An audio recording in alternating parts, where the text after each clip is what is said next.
This is a circuit which consists of a buzzer, ultrasonic sensor, the lights green, yellow and red. Green lights indicate that there is no water in the tank. Yellow light indicates that there is a half filled tank, and red light indicates the full tank. Here I connected to this wire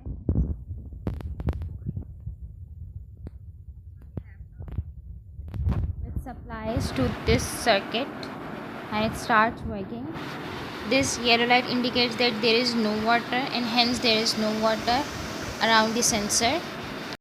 As the jar is filled half, this yellow light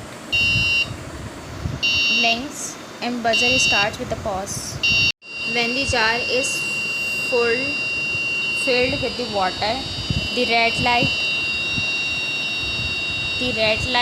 blinks and buzzer continuously starts ringing.